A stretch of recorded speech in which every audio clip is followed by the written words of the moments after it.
गुरवे गौरचन्द्राय राधिकाये तदालये कृष्णाय कृष्णभक्ताय तद्भक्ताय नमो नमः। कृपया क्षमतामपराधिजनं खलु सायुतसक्तसुदीननरं सुपथे परिचालय सर्वदिनं प्रणमामि च माधवदेव पदम्। तव कृपाकाण अमार संबल तव कृपा विने नहीं अन्य बल। कृपा कर प्रभु दियाची बल दास तोमा प्रणमाय दास तोमा प्रणमाय। सर्वप्रथम भगवान के अभिन्न प्रकाश विग्रह श्री गुरुपाद पद्म पूज्य पात्र दंडी स्वामी अष्टोत्तर सत श्रीमद भक्ति प्रसाद विष्णु गोस्वामी गुरुदेव महाराज की पावन श्री चरण कमलों में असंख्य कोटि दंडवत ज्ञापित करते हुए उनकी अहेतुकी कृपा प्रार्थना करती हूँ। वे अपनी कृपा वर्षण करें जिससे निज कर्ता अभिमान भाव को छोड़कर एकमात्र उनकी वाणी के वाहक के रूप में अपना परिचय दे सकूं। परम गुरुदेव नित्य लीला कृष्ण विष्णुवास श्री श्रीमद भक्ति दयित माधव गोस्वामी महाराज, परमेष्टि गुरुदेव जगत गुरु भक्ति सिद्धांत सरस्वती गोस्वामी ठाकुर प्रभुपाद व समस्त गुरु परंपरा जय युक्त हों। सपार्षद श्रीमन नित्यानंद प्रभु श्री गौर हरि वृंदावन विहारी श्री राधा गोपीनाथ भगवान जय युक्त हों। वे हम सभी पर अपनी कृपा वर्षण करे जिससे भगवान के पवित्र नाम और हरि गुरु वैष्णव सेवा में हम सभी की रुचि उत्पन्न हो सके। सायकालीन कक्षा में हम श्रवण कर रहे हैं श्री वृंदावन दास ठाकुर जी द्वारा कृत श्री चैतन्य भागवतम, जिसमें कलयुग पावन अवतार श्री गौर हरि के जो प्रमुख प्रमुख लीला प्रसंग है उनको संकलित किया गया है। इसका हम आदि खंड श्रवण कर चुके हैं, मध्य खंड को श्रवण कर रहे हैं जिसमें भगवान ने अपने संकीर्तन विलास को प्रारंभ किया। इसके मध्य खंड के द्वितीय अध्याय को हम श्रवण कर रहे हैं और द्वितीय अध्याय के अंतर्गत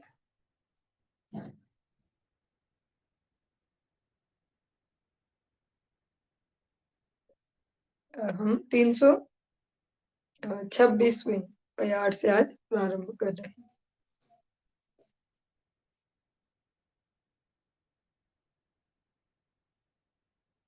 हैं। जो हमने 25 तक श्रवण किया था वो जो श्रीवास पंडित की जो भतीजी है, छोटी सी एक बालिका,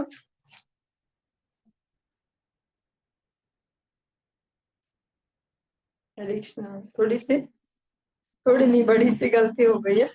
यह अध्याय हम श्रवण कर चुके हैं और हम द्वितीय अध्याय में प्रवेश कर चुके थे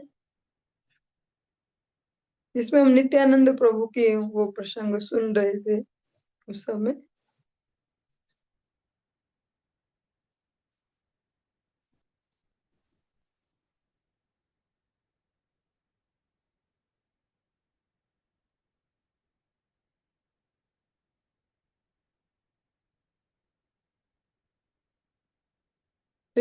नित्यानंद प्रभु का हम वर्णन सुन रहे थे। इसके तृतीय अध्याय की 107वीं पयार से प्रारंभ कर रहे। हे नमते ग्रह छाड़ी नित्यानंद राय स्वानुभावानंद तीर्थ ब्रह्मिया बेड़ाय गया काशी प्रयाग मथुरा द्वारावती नर नारायण श्रम गेला महामती बुद्धालय गिया गेला व्यासेर आलय रंगनाथ सेतु बंध गेले न मलय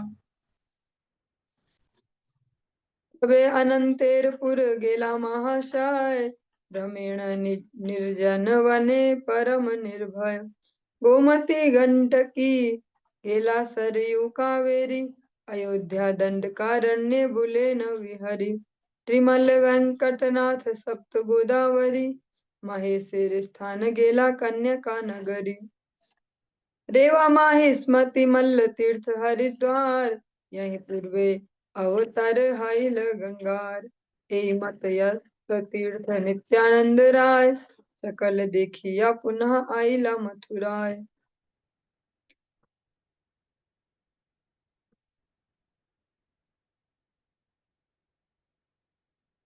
इस प्रकार श्री नित्यानंद राय घर को छोड़कर स्वानुभावानंद से तीर्थों का भ्रमण करने लगे। महामती प्रभु नित्यानंद गया, काशी, प्रयाग, मथुरा, द्वारिका तथा नर नारायण के बद्रिकाश्रम को गए। फिर बौद्धाश्रम से होते हुए वे महर्षि व्यास के आश्रम, फिर रंगनाथ, सेतुबंध और मलय पर्वत को गए। वहां से श्री नित्यानंद महाशय अनंतपुर को गए। निर्जन वन में उन्होंने बड़े निर्भय होकर भ्रमण किया। फिर गोमती, गंडकी, सरयू, कावेरी, अयोध्या तथा दंडकारण्य तक आनंद पूर्वक विहार किया। वहां से त्रिमल्ल, वेंकटनाथ, सप्त गोदावरी, महेश के स्थान और कन्याकुमारी को गए। फिर रेवा, माहिष्मति, मल्ल तीर्थ और हरिद्वार गए, जहाँ पूर्व काल में गंगा का अवतार हुआ था। इस प्रकार श्री नित्यानंद राय ने जितने भी तीर्थ उन सबके दर्शन किए और फिर वे दूसरी बार मथुरा में आ गए। इसी बीच किसी ने श्री नित्यानंद को नहीं पहचाना। प्रभु अपने पूर्व जन्म स्थान को देखकर हुंकार करने लगे, जो कि मथुरा है। वहां वे निरंतर बाल्य भाव में ही आविष्ट रहे। इसके अतिरिक्त उनको कुछ भी स्फूर्त न होता। वे वृंदावन की धूल में खेलने लगते। आहार के लिए भी कहीं कोई चेष्टा न करके बस बाल्य भाव से वृंदावन की रज में लोटपोट होते रहते। उनके उदार चरित्र को कोई भी नहीं समझ पाता। वे एक कृष्ण रस के अतिरिक्त और कुछ भी भोजन नहीं करते। कभी किसी दिन दूध पी लेते, परंतु वह भी यदि कोई बिना मांगे दे जाए तो।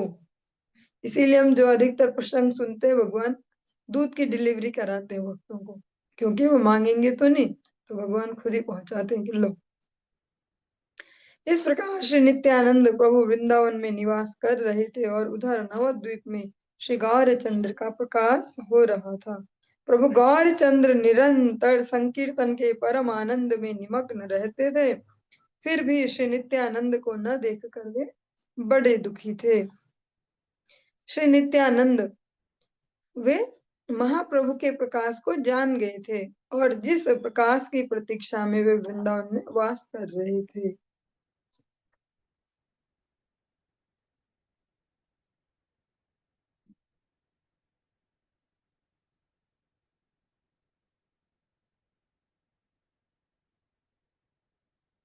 धूला खेला खेले वृंदावन वनेर भीतर, आहारेर चेष्टा नाही करे न को थाय, बाल्य भावे वृंदावने गड़ा गड़ी जाय, केहा नाही बुझे तान चरित्र उदार, कृष्ण रस बिने आर न करे आहार, कदाचित कोन दिने करे दुग्ध पान, सेह यदि अयाचित केह करे दान। एई मते वृंदावन वैसे नित्यानंद, नवद्वीपे प्रकाश हाइला गौर चंद्र, निरंतर संकीर्तन परम आनंद, दुख पाई प्रभु न देखिया नित्यानंद। नित्यानंद जानी लेन प्रभुर प्रकाश, ये अवधि लागी करे वृंदावन वास। यहाँ तक हमने भी शुरू कर लिया।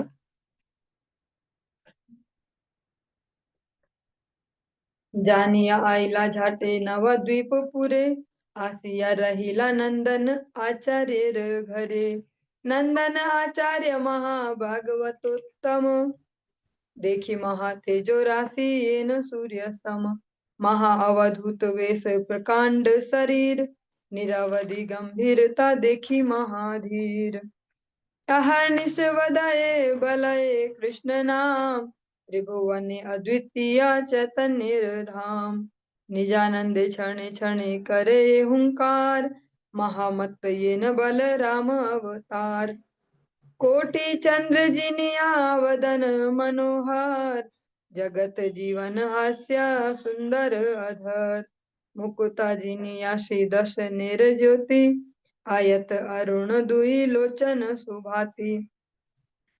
आजानु लंबित भुज सुपीवर वक्ष, चलित कोमल बड़ पद युग दक्ष।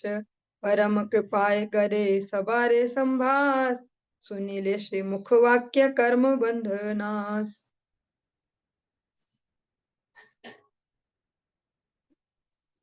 आइला नदिया पुरे नित्यानंद राय, सकल भुवन जय जय ध्वनि गाय। से महिमा बले न के आछे प्रचंड, ये प्रभु भांगीला श्रीगर सुंदर दंड। वर्णिक अधम मूर्ख ये करिला पार, ब्रह्मांड पवित्र है नाम ललयार। पाइया नंदनाचार्य हर्षित हैया, राखिले न निज गृह भिक्षा कराइया। नवद्वीपे नित्यानंद चंद्र आगमान, इहा ये सुने तारे मिले प्रेमधान। नित्यानंद आगमन जाने विश्वंभर, अनंत हरीश प्रभु हैला अंतर। पूर्व व्यापादेशे सर्वा वैष्णवेर स्थाने, व्यंजिया छिन के हम मर्म नहीं जाने। आरे भाई दिन दुई तिनेर भीतरे, कौन महापुरुष एक आशिवाए थारे।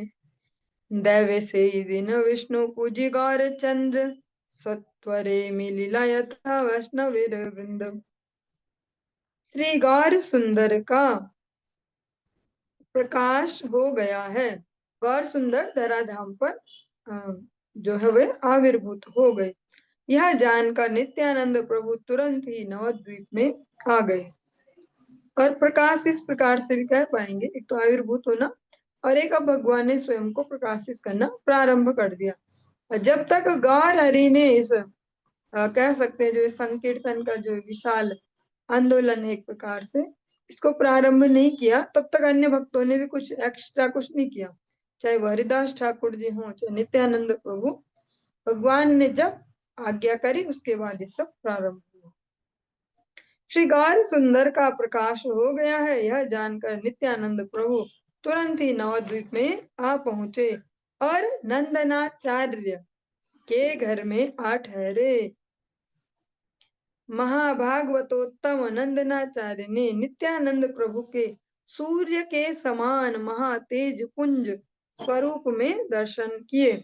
उनका महा अवधूत वेश, जो नित्यानंद प्रभु एक प्रकार से अवधूत की भांति विचरण करते हैं। प्रकांड शरीर में विशाल काय शरीर, ऐसे जो शरीर का आकार है वो विशाल काय।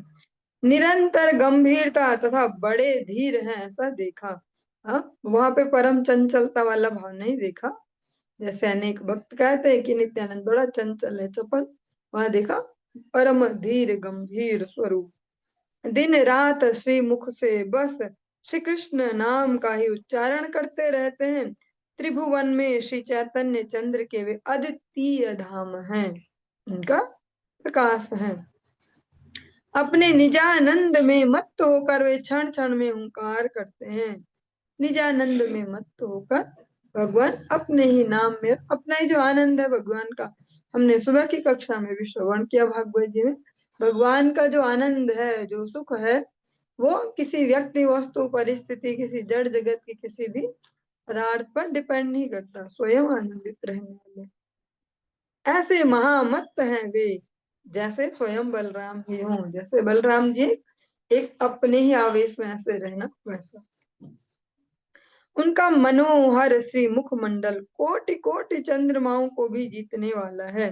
अब सुनने में अतिशयोक्ति भी लग सकती है कि कोटि कोटि चंद्रमाओं को जीतने वाला, पर जब इस जगत के सामान्य नर नारियों के चेहरे को ही चंद्रमा की उपमा दी जा सकती है, तो साक्षात श्री भगवान है, फिर उनके मुख को कोटि चंद्रों की उपमा क्यों नहीं दी जा सकती। सुंदर अधर है और उन अधरों पर जगत को जीवन प्रदान करने वाली मधुर मुस्कान है, जो समस्त जगत में जीवन का संचार करती है।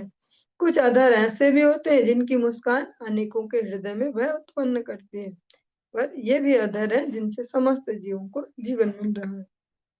मोतियों की छवि को भी जीतने वाली उनकी श्री दंत पंक्तियों की ज्योति है, और उनके विशाल अरुण और सुंदर दो नयन हैं। अरुण वर्ण के दो नेत्र हैं। अरुण वर्ण मीन्स जो सुबह वाला सूरज जिसको हम कहते हैं, सुबह सुबह वो ठंडा ठंडा वाला, वैसा। जानु पर्यंत लंबी उनकी भुजाएं, जंघाओं तक इतनी लंबी लंबी उनकी भुजाएं हैं, और विशाल वक्ष स्थल है। चलने में चतुर उनके कोमल चरण युगल हैं। वे परम कृपा पूर्वक सबके साथ वार्तालाप करते हैं। उनके श्री मुख के वचनों का श्रवण करने से कर्म बंधन नष्ट हो जाते हैं। भगवान की जो वाणी है उसको श्रवण करने से कर्म बंधन नष्ट होते हैं। हमने किसी प्रकार के भी कर्म फल संचित किए हों वे नष्ट हो जाते हैं। इसी उद्देश्य से श्रीमद् भगवद गीता का जो नित्य पाठ है, श्रवण है, वो परम मंगलदायी है, भगवान की वाणी है। जब श्री नित्यानंद प्रभु ने नदिया नगर में प्रवेश किया तो समस्त आकाश उनकी जय जयकार ध्वनि से गूंजने लगा। जिन प्रभु ने श्री गौर सुंदर साक्षात दंड भी तोड़ डाला हो, जिन्होंने श्री गौर हरि का दंड भी भंग किया। ये बाद में होगी ये लीला, और पहले स्मरण कर रहे। वृंदावन दास ठाकुर जी तो बाद में इसको रिटर्न में कर रहे हैं ना, इसलिए। जिन प्रभु ने श्री गौर चंद्र के दंड को भी तोड़ डाला हो, उनकी महिमा का वर्णन कर सके ऐसा कौन सामर्थ्यवान है, जो अपनी इस जड़ शब्दों में उनकी महिमा को कैद कर ले, बांध ले। कौन ऐसा हो सकता है सामर्थ्यवान, जिन्होंने वर्णिक अधम और मूर्खों तक का उद्धार कर दिया, जिनका नाम लेने से ब्रह्मांड पवित्र होता है। ऐसे श्री नित्यानंद प्रभु को पाकर नंदनाचार्य बड़े ही प्रसन्न हुए, और भिक्षा भिक्षा में प्रसाद पवा के उन्हें अपने ही घर में ठहरा लिया। नंदनाचार्य जी ने जब उनको दर्शन किया तो पहचान गए, क्योंकि जो जैसे स्वभाव का व्यक्ति होगा वो जल्दी से अपने जैसे स्वभाव वालों को समझ लेगा। नवद्वीप में श्री नित्यानंद चंद्र के आगमन की इस कथा को जो कोई सुनेगा उसे अवश्य ही प्रेम धन प्राप्त होगा। और जब भी हम ऐसा श्रवण करते जाए भागवत जी में कहीं भी, ये कुछ जादू टोने और कुछ ऐसा पुण्य वाला कुछ वैसा नहीं है। ये ऐसा ही है कि जिसको प्रेम भाव से समझे, वैष्णव का आपसी व्यवहार, भगवान की कृपा, तो इसके हृदय में अवश्य प्रेम धन उत्पन्न होगा भगवान का। श्री नित्यानंद प्रभु का आगमन जानकर श्री विश्वम्भर प्रभु मन ही मन अति प्रसन्न हुए। यद्यपि प्रभु पहले ही सब वैष्णवों के समक्ष नित्यानंद प्रभु के आने की बात को किसी बहाने से प्रकट कर चुके थे, मतलब पहले ही संकेत कर चुके थे कि ऐसे कोई आने वाले हैं महापुरुष, परंतु कोई भी उनके अभिप्राय को नहीं समझ सका था। प्रभु ने जो कहा था, जो पहले जो उसको श्रवण करवा रहे, अरे भाइयों 2-3 दिन के भीतर ही कोई एक महापुरुष यहाँ आने वाले हैं। भगवान ने पहले ही संकेत कर दिया था कि कोई महापुरुष यहाँ आने वाले हैं। दैव योग से उस दिन श्री विष्णु पूजन करके श्री गौरचंद्र शीघ्र ही वैष्णव से आ मिले थे।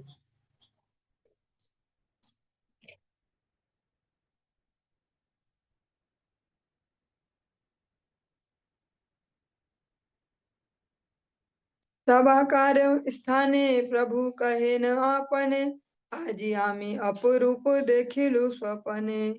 ताल ध्वज एक रथ संसारेर सार, आसिया रहिल रथ अमर दुयार। सबके सामने प्रभु कहने लगे, आज मैंने एक विलक्षण स्वप्न देखा है। वो श्री महाप्रभु उस दिन सब जो भगवान नारायण की आराधना है उसको पूर्ण करके वैष्णव से जल्दी जाके मिले और उनको बताते, आज मैंने एक विलक्षण स्वप्न देखा है। एक रथ है, वह रथ क्या है, संसार का सार है, उस पर ताल की ध्वजा है। वह रथ मेरे घर के द्वार पर आकर ठहरा है। तार माझे देखी एक प्रकांड शरीर, महा एक स्तंभ स्कंधे गती नहे स्थिर, वेत्र बांधा एक कमंडलु वाम हाथे, नील वस्त्र परिधान नील वस्त्र माथे, वाम श्रुति मूले एक कुंडल विचित्र, हलधर भाव हेन बुझिए चरित्र, ए बाड़ी निमाई पंडितेर हाय हाय, 10 बार 20 बार यही कथा कहे, महाअवधूत वेश परम प्रचंड, आर कभु नहीं देखे मने उदंड, देखिया संभ्रम बड़ पाइलाम आमी, जिज्ञासिल आमी कोन महाजन तुमी, हासिया हमारे भले ए भाई हाय, तुम्हारे तो माया अमाय काली है वे परिचय।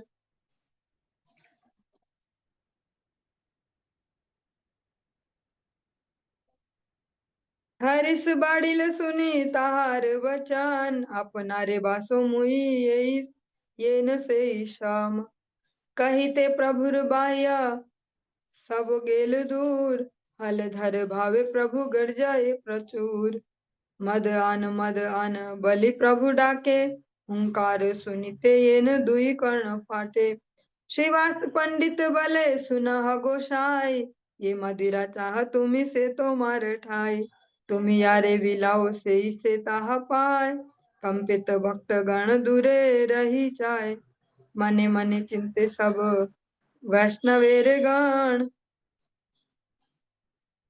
अवश्य इहार किछु अछय कारण,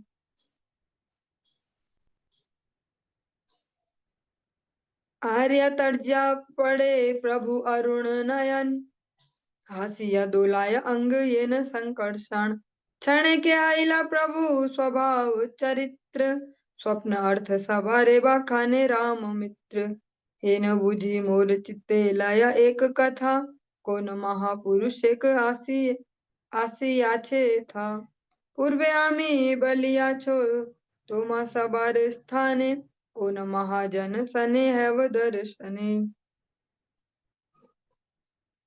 उस रथ में एक विशाल काय पुरुष है, जिनके कंधे पर एक स्तंभ है, स्तंभ में हल और मूसल को कह दे, और जिनकी चाल स्थिर नहीं है, ठीक ठाक से नहीं चलते हैं जो, उनके बाएं हाथ में वेत्र से बंधा हुआ एक कमंडलू है, वे नीले वस्त्र पहने हुए हैं और सिर पर भी उन्होंने नीला वस्त्र बांध रखा है, उनके बाएं कान में एक विचित्र कुंडल है, नित्यानंद प्रभु के कान में, चरित्र से वे हलधर जैसे प्रतीत होते हैं, देखने से ऐसे उनके हाल चाल ऐसा देख के लगता है जैसे स्वयं बलराम जी हों, और यह घर निमाई पंडित का है ना, बस इसी एक बात को वे 10-20 बार कहते, बार बार कह रहे, ये घर निमाई पंडित का है, ये घर निमाई पंडित का है, ऐसा महाअवधूत का सा उनका परम प्रचंड वेश है, ऐसे उदंड महापुरुष को मैंने कभी नहीं देखा,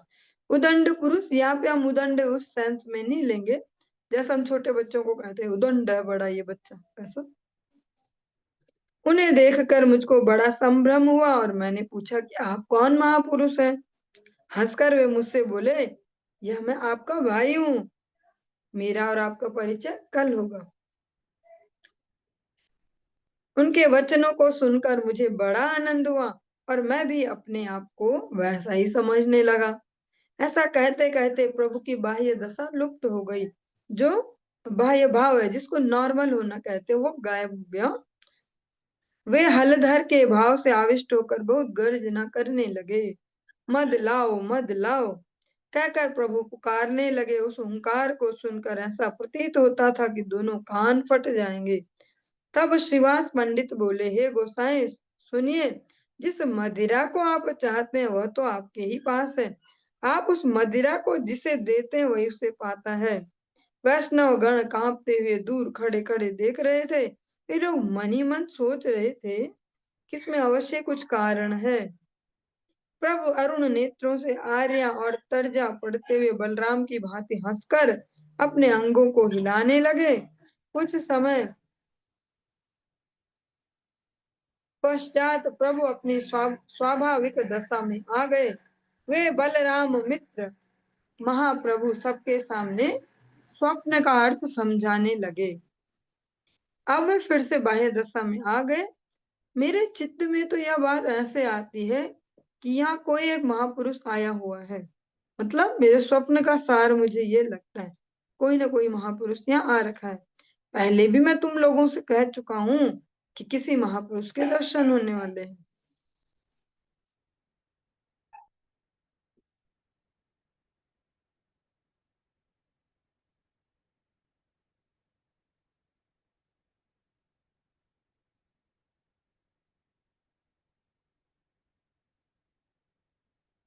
चले हरिदास चल श्रीवास पंडित, चाह गया देखे के आई से को न भीत। दुई महाभागवत प्रभुर आदेशे, सर्वनव द्वीप चाही बुलाए हरिषे। चाहते चाहते कथा कहे दुई जान, ए बुझी आइला किवा प्रभु संकर्षण। आनंद विवल दुहे चाहिया बेड़ाय, तिलार्धे को उद्देश्य को थाओ नहीं पाय। सकल नदिया तीन प्रहर चाहिया, आइला प्रभु स्थाने का हो न देखिया। निवेदिल आसिया दोहे प्रभुर चरण, उपाधिक को थाओ न हिल दर्शन। कि वैष्णव की सन्यासी की गृहस्थ स्थल, पाषंडीर घर आदि देखिलु सकल। चाहिलाम सर्वनव द्वीप यार नाम, सबे न चाहिलो प्रभु ज्ञान्य ग्राम। हरिदास और श्रीवास पंडित, जाओ जाके पता लगाओ कि कौन कहाँ आया है। हरिदास ठाकुर जी और श्रीवास पंडित जी, क्योंकि हरिदास ठाकुर जी की तो अवस्था बड़ी है, ऐसे बड़ी एज के भी हैं, शरीर भी स्थूल सा है, ऐसे कि जाओ और पता लगाओ कि कौन यहाँ आया है। प्रभु के आदेश से दोनों महाभागवत बड़े प्रसन्न होकर सारे नवद्वीप में ढूंढते हुए घूमने लगे। ढूंढते ढूंढते वे दोनों आपस में कहने लगे कि ऐसा मालूम होता कि संकर्षण प्रभु ही आए हैं। वे दोनों आनंद में विह्वल होकर सर्वत्र खोजते फिरे, परंतु आधा तिल मात्र भी कहीं कुछ अता पता नहीं चला। 3 प्रहर तक समस्त नदियां में खोजने पर भी जब वे महापुरुष कहीं नहीं मिले, तो दोनों लौट कर प्रभु के पास आए। आकर दोनों ने प्रभु के श्री चरणों में निवेदन किया कि हमें आपके बताए हुए लक्षणों वाले किसी भी महापुरुष के दर्शन नहीं हुए। क्या वैष्णव, क्या सन्यासी, क्या गृहस्थ और क्या पाखंडी, सबके घर हमने देख डाले। प्रभु, समस्त नवद्वीप में हमने खोज लिया, केवल बाहर के गांव में हम नहीं गए। जो ये नवद्वीप क्षेत्र है, इसमें तो हमने सब जगह ढूंढ लिया। चलिए आज के इस प्रसंग को यहीं पे विश्राम देंगे, इससे आगे हम कल श्रवण करेंगे। हरे कृष्ण।